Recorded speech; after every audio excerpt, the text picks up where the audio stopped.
नमस्कार साथियों, मैं हूँ शुभांगी सक्सेना। बहुत सारा स्वागत है आप सभी का गर्भ की पाठशाला में। इस पाठशाला में हम बात करते आ रहे हैं लेट टर्म गर्भावस्था या पोस्ट टर्म गर्भावस्था से जुड़ी जानकारियों के बारे में। आज के इस सेशन में हम बात करने वाले हैं कि ये जो लेट टर्म गर्भावस्था है या पोस्ट टर्म गर्भावस्था जिसे हम कह रहे हैं, इससे जो माँ है वो कितनी ज्यादा प्रभावित होती है। क्योंकि इसके पिछले सेशंस में हमने समझा कि लेट टर्म गर्भावस्था क्या होती है, किस कारणों से लेट टर्म गर्भावस्था जो है वो हो सकती है। साथ ही साथ हमने ये भी देखा कि जो शिशु है वो किस तरीके से इससे प्रभावित होता है। आज के इस सेशन में हम ये समझने वाले हैं कि शिशु के साथ साथ माँ जो है उसका स्वास्थ्य किस तरीके से लेट टर्म गर्भावस्था द्वारा प्रभावित होता है। तो साथियों, चलिए शुरू करते हैं हमारे बीच की इस चर्चा को, इस बातचीत को, जहां हम बात करने वाले हैं मां से जुड़ी पोस्ट टर्म प्रेगनेंसी से जो जटिलताएं, जो कॉम्प्लिकेशंस यहाँ उत्पन्न होती हैं उनके बारे में। तो देखिएगा, प्रसव में दिक्कत, जैसे कि लंबा प्रसव जो है वो यहाँ पर होता है। अगर पोस्ट टर्म प्रेगनेंसी यहाँ पर है तो जो प्रसव काल होगा ना वो लंबा यहाँ पर हो जाएगा। कम समय का प्रसव जो है वो नहीं हो पाएगा। प्रसव में विभिन्न प्रकार की दिक्कतें जो हैं वो, यानी कि समस्या जो है वो यहाँ पर उत्पन्न हो सकती है। बच्चा बड़ा होने के कारण माँ के शरीर में चोट जो है वो यहाँ पर लग सकती है, क्योंकि आप जानते हैं कि ये जो 9 माह का एक समय था जो कि सुनिश्चित करता है कि जो 40 सप्ताह है उसके भीतर ये जो डिलीवरी है वो सुनिश्चित हो जानी चाहिए। पर पोस्ट टर्म जो गर्भावस्था है वो ये बताती है कि जो डिलीवरी थी वो 40 सप्ताह में न होकर के ये डिलीवरी एक्सटेंड हो गई है, 42 वीक्स तक ये चली गई है। तो इस समय ये जो शिशु है ये परिपक्व हो चुका है, इसका आकार जो है उसमें वृद्धि यहाँ पर हो जाएगी। तो बच्चे का जो आकार है वो यदि बढ़ गया है, बहुत ज्यादा बढ़ गया है, तो माँ का जो शरीर है उसमें चोट जो है, इंजरी जो है वो उस समय हो सकती है। शिशु को भी इंजरी हो सकती है, जिसे आप बर्थ इंजरी कहते हैं। ओलिगोहाइड्रोनिम्नियोस यानी कि एमनियोटिक द्रव की जो कमी है वो यहाँ पर हो सकती है। हम बात करते आ रहे हैं कि जो बच्चा है, जो शिशु है, वो आपके जो गर्भाशय है उसके अंदर एमनियोटिक सैक उपस्थित होता है, यानी पानी की एक थैली उपस्थित होती है। ये जो पानी की थैली में पानी भरा हुआ होता है उसे आप एमनियोटिक फ्लूइड कहते हो। अगर इसके अंदर कमी हो जाए तो आप उसे ओलिगोहाइड्रोनिम्नियोस कहते हो। और गर्भनाल पर ये दबाव जो है वो बढ़ा देती है, जो कि आप कुछ इस तरीके से देख सकते हो। आगे इसी संदर्भ में और बात करते हैं कि और कौन कौन सी जटिलताएं जो हैं वो यहाँ पर उत्पन्न हो सकती हैं। प्रसव कराने के लिए दवाओं का प्रयोग किया जाता है और ऑपरेटिव डिलीवरी का जो खतरा है, सिजेरियन जिसे हम कहते हैं, सी सेक्शन जिसको हम कहते हैं, वो यहाँ पर बढ़ जाती है, उससे खतरा यहाँ पर बढ़ जाता है। तो आप देखिएगा कि प्रसव कराने के लिए जो दवाइयां हैं उनका प्रयोग यहाँ पर किया जाता है।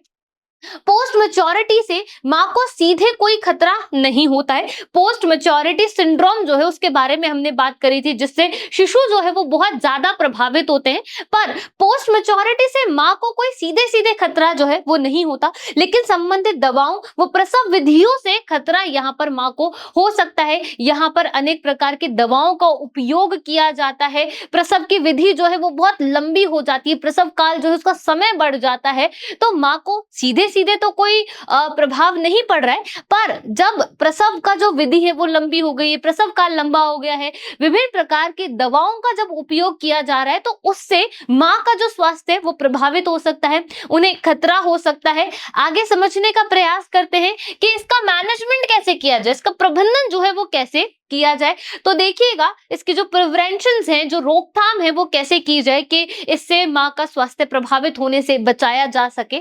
सबसे आम कारण है कि गलत एलएमपी की जो तारीख है वो सबसे महत्वपूर्ण, सबसे आम कारण है पोस्ट टर्म प्रेगनेंसी का। क्योंकि एलएमपी जो है वो अगर आपको सही तरीके से, सटीकता से ज्ञात नहीं है तो गर्भ की सही उम्र का अंदाजा लगाना बहुत ज्यादा मुश्किल हो जाता है।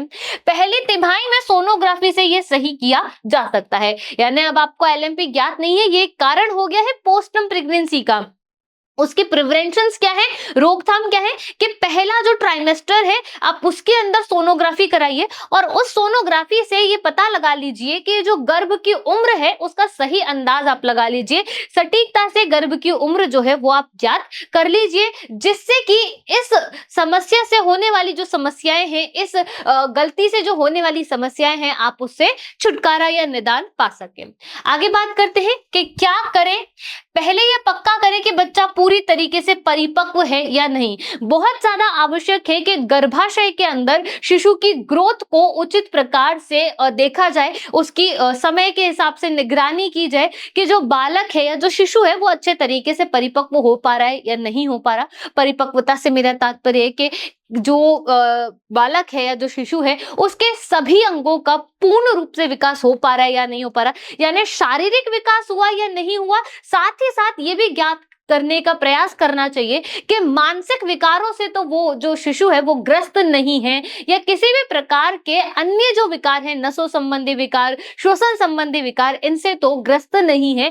तो शिशु के मैच्योरिटी का जो है वो आपको ज्ञात होना चाहिए, उसके परिपक्वन का आभास आपको होना चाहिए। तो यही बात हम यहाँ करने की समझने का प्रयास कर रहे हैं कि पहले ये सुनिश्चित किया जाए, अच्छे तरीके से ये पक्का कर लिया जाए, पता कर लिया जाए कि बच्चा जो है वो पूरी तरीके से विकसित हो चुका है, शारीरिक रूप से भी, मानसिक रूप से भी, किसी भी विकार से वो ग्रसित नहीं है, अर्थात वो पूर्ण रूप से परिपक्वता को प्राप्त हो चुका है, परिपक्व वो हो चुका है।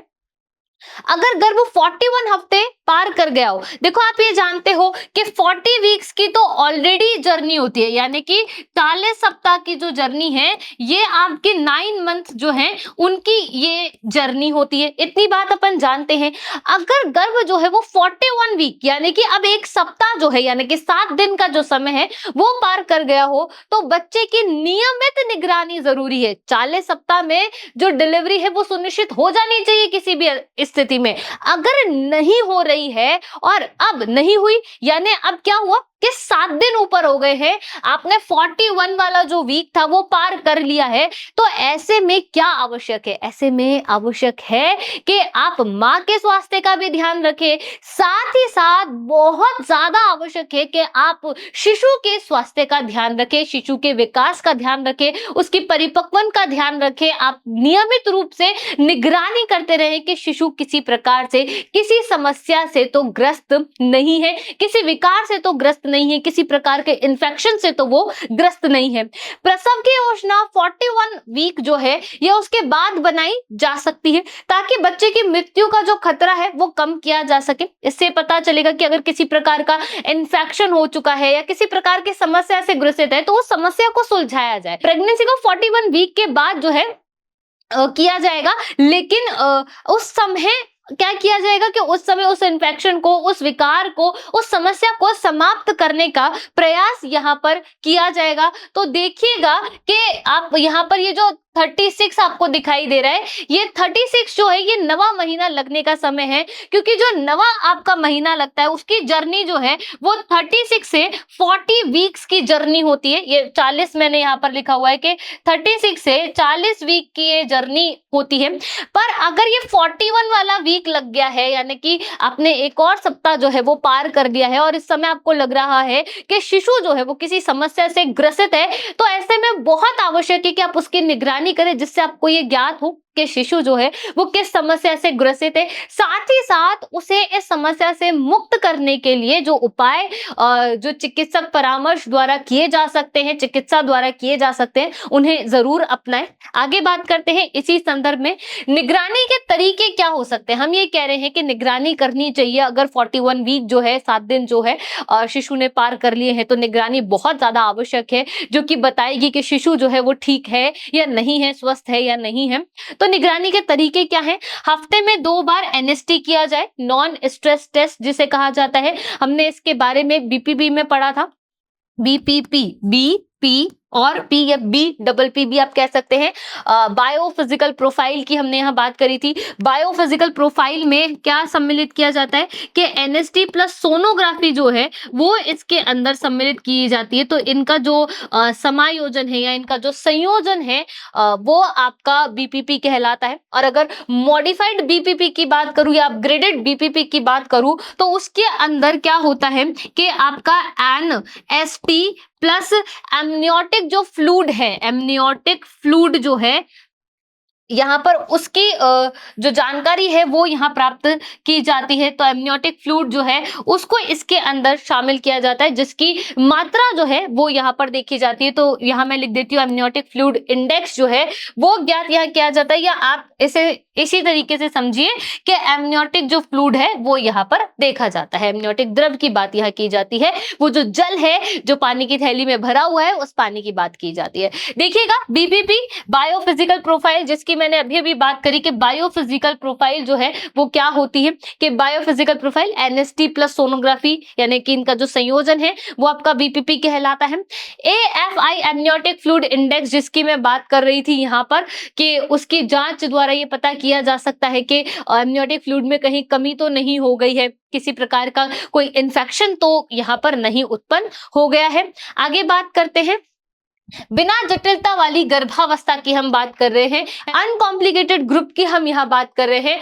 पोस्ट डेटेड प्रेगनेंसी में, पोस्ट डेटेड प्रेगनेंसी में क्या होता है, पोस्ट डेटेड का मतलब है ज्यादा समय तक चली गर्भावस्था की हम यहाँ बात कर रहे हैं। मैं बच्चे के जोखिम का मूल्यांकन कैसे किया जाएगा कि प्रतिदिन भ्रूण की जो गतिविधि है उसकी यहाँ पर गिनती की जाए। देखिए अब होता क्या है कि पोस्ट डेटेड प्रेगनेंसी तो है, लेकिन अब पोस्ट डेटेड प्रेगनेंसी में हमें जो है किसी प्रकार की कॉम्प्लिकेशंस नहीं चाहिए, किसी प्रकार की जटिलताएं जो है वो ना यहाँ पर उत्पन्न हो। उसके लिए आप क्या करेंगे, उसके लिए प्रतिदिन जो भ्रूण है ना उसकी गतिविधि की जो है गिनती यहाँ पर आपको करनी है। एक चार्ट बना लीजिए और उस चार्ट में जो है आप उसकी जो गतिविधि उसकी गिनती करिए कुछ इस तरीके से कि फीटल काउंट चार्ट जिसे हम कहते हैं, Monday Tuesday Wednesday Thursday Friday Saturday और संडे यहाँ पर मेंशन है। सप्ताह में 7 दिन जो है आपको आर के हिसाब से यानी घंटों के हिसाब से उसकी जो गतिविधि है वो यहाँ पर लिखनी है, जिससे कि ज्ञात हो पाए कि शिशु जो है वो अभी स्वस्थ स्थिति में है, किसी प्रकार के इन्फेक्शन, किसी प्रकार के संक्रमण, किसी प्रकार के विकार से, किसी प्रकार की समस्या से, जटिलता से वो ग्रसित नहीं है। आगे तो जब ये पता चल जाएगा हमें तो ये पोस्ट डेटेड होते हुए भी बिना कॉम्प्लिकेशन वाली डिलीवरी यहाँ पर सुनिश्चित हो जाएगी। आगे बात करते हैं, सप्ताह में 2 बार सोनोग्राफी द्वारा एमनियोटिक जो फ्लूइड है उसकी मात्रा का मापन करना बहुत आवश्यक है, क्योंकि अगर एमनियोटिक फ्लूइड में कमी हो रही है और निरंतर ये कमी हो रही है तो ड्राई लेबर की समस्या यहाँ उत्पन्न हो सकती है।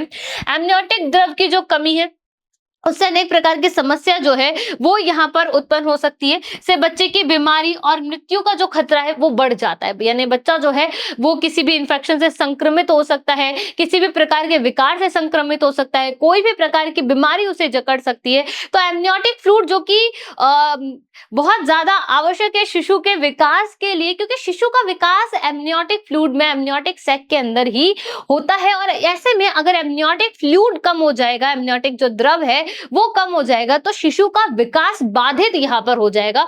तो ऐसे में बहुत आवश्यक है कि एमनियोटिक फ्लूइड की मात्रा जो है उसको नियमित रूप से आप उसकी निगरानी करें, नियमित रूप से उसकी जांच की जाए कि वो स्वच्छ है, उसमें किसी प्रकार का कोई इन्फेक्शन नहीं है।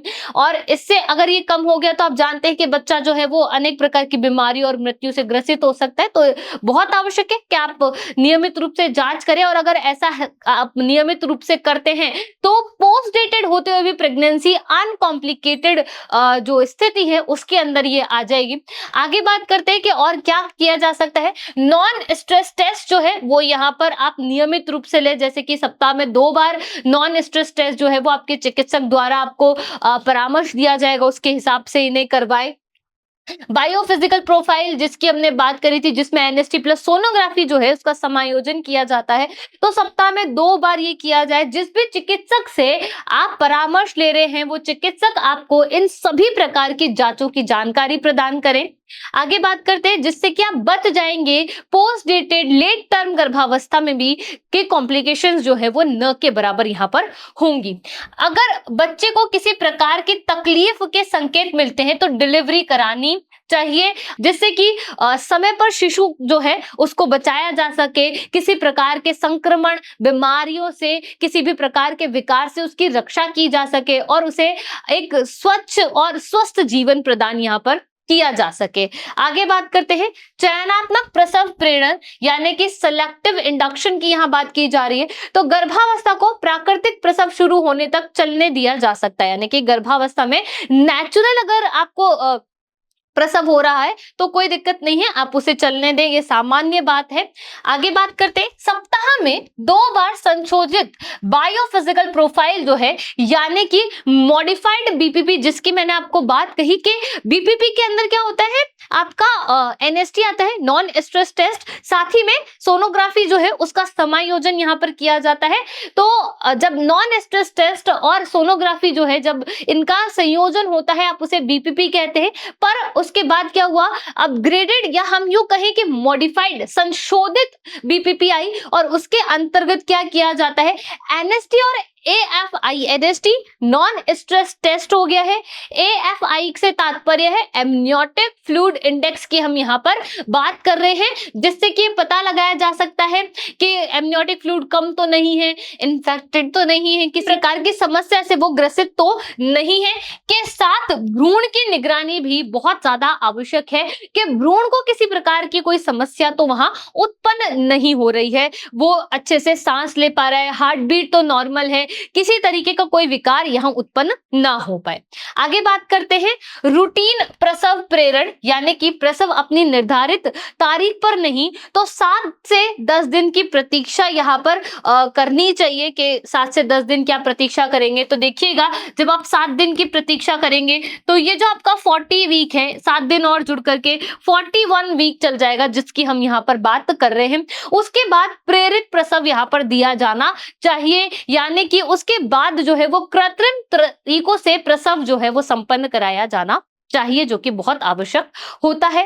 प्रसव प्रेरण जिसको हम इंडक्शन ऑफ लेबर कहते हैं, 41 सप्ताह के बाद अक्सर प्रसव प्रेरण की सलाह दी जाती है। 40 वीक्स में नहीं हो पा रहे हैं तो फिर 41 जब आपका वीक लगता है तो इस समय प्रसव प्रेरण की जो है सलाह दी जाती है कि कृत्रिम रूप से जो है वो आपको प्रसव जो है करवाया जाए, यानी कि दवाइयों का उपयोग यहाँ किया जाता है, विभिन्न प्रकार की जो इंजेक्शंस हैं उनका उपयोग यहाँ किया जाता है। इससे सिजेरियन डिलीवरी और बच्चे की मृत्यु जो है उसकी दर में कमी हो जाती है, यानी कि सी सेक्शन ऑपरेशन करने की जो समस्या है उसका निपटारा यहाँ पर किया जा सकता है।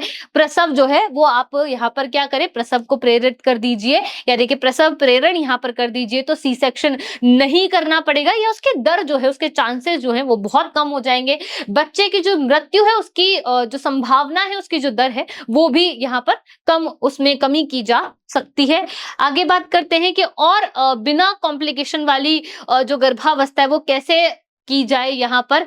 तो देखिएगा यदि गर्भाशय ग्रीवा जिसे आप सर्विक्स कहते हैं, सर्विक्स परिपक्व हो तब प्रसव की शुरुआत की जाए। झिल्लियों को अलग अलग जो है या फाड़ना जो है वो यहाँ पर किया जाए। रप्चर ऑफ मेम्ब्रेन यहाँ पर इसे कहा जाता है कि जब आपको पता लग रहा है सोनोग्राफी या विभिन्न प्रकार के टेस्टों द्वारा या चिकित्सक जब आपको बता रहे हैं कि अब जो शिशु है, आपकी जो गायनाकोलॉजिस्ट है वो बता रही है कि अब जो शिशु है वो परिपक्व हो चुके हैं, तो ऐसे में आवश्यक है कि आप जो है अपनी डिलीवरी यहाँ कराएं। और डिलीवरी के लिए आप ये देखेंगे कि जो सर्विक्स है यानी आपका जो ग्रीवा है उसको आप देखिए कि वो परिपक्व हो चुका है, यानी उसका मुंह कितना खुला हुआ है या नहीं है। तो झिल्लियों को फाड़ने का जो प्रक्रिया है वो यहाँ पर की जा सकती है। आगे बात करते हैं, अगर एमनियोटिक द्रव साफ है तो जरूरत पड़ने पर ऑक्सीटोसिन ड्रिप दी जाती है। ऑक्सीटोसिन जो होता है एक प्रकार का गुड हार्मोन इसे कहा जाता है, और अगर एमनियोटिक द्रव में किसी प्रकार की कोई समस्या नहीं है, वो बिल्कुल साफ है,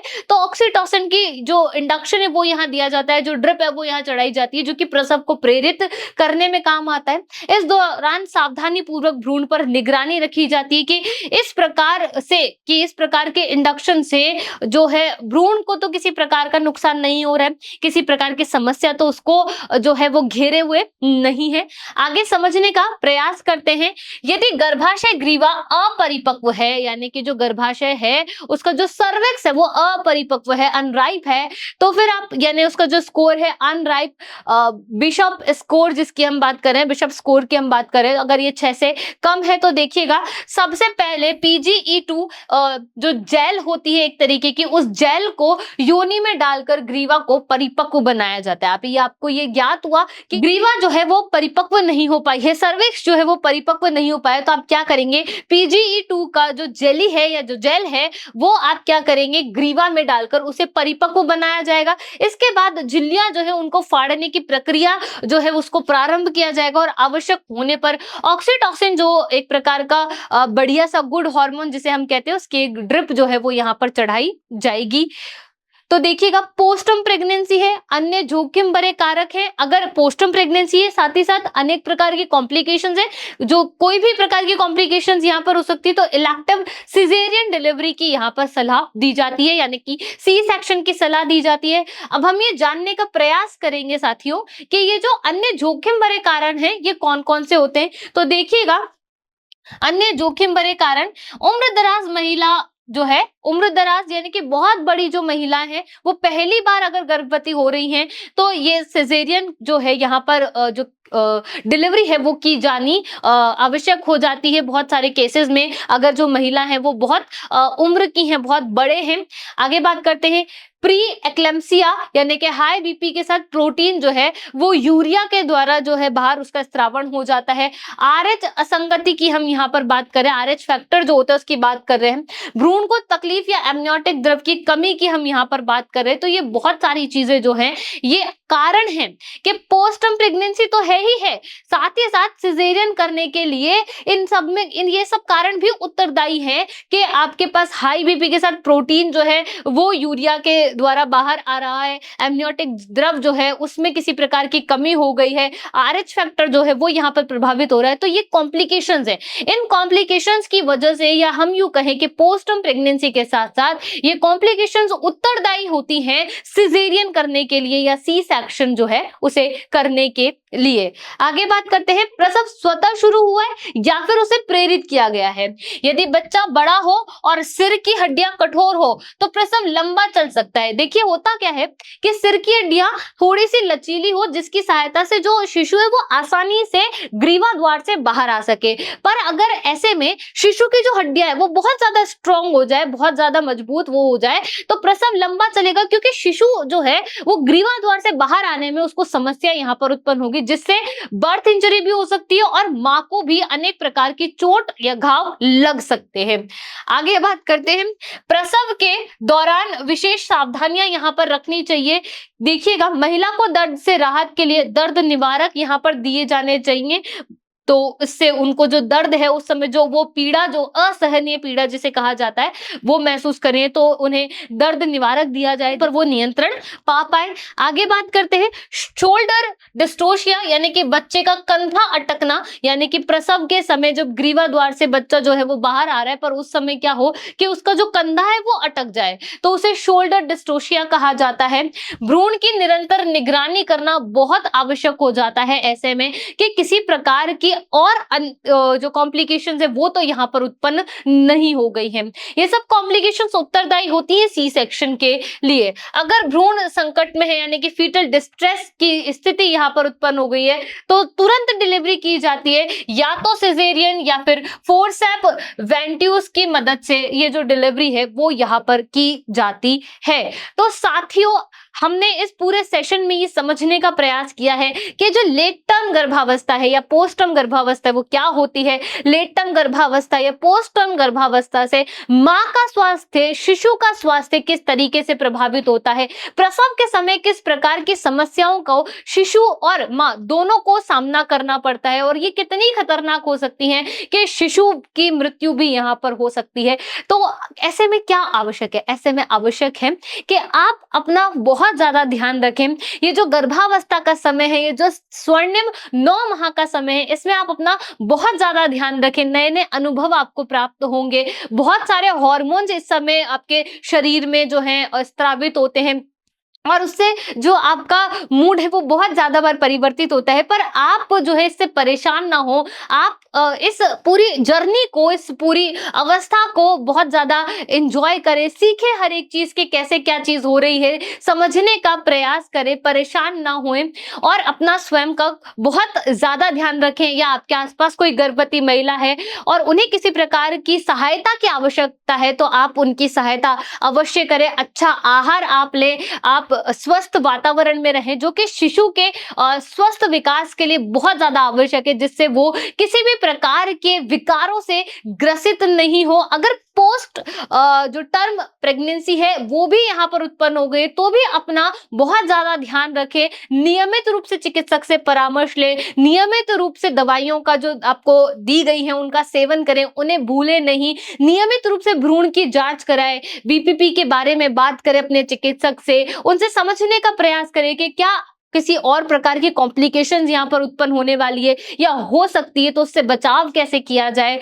तो बहुत ज्यादा आवश्यक है कि आप अपना बहुत ध्यान रखें। जब आप स्वस्थ महसूस करेंगी तो शिशु का विकास भी स्वस्थ तरीके से होगा। साथियों, ऐसे में आप अपना बहुत ज्यादा ध्यान रखें। साथियों, इस सेशन से जुड़ने के लिए, इस समस्त जानकारी का लाभ उठाने के लिए आप सभी का धन्यवाद।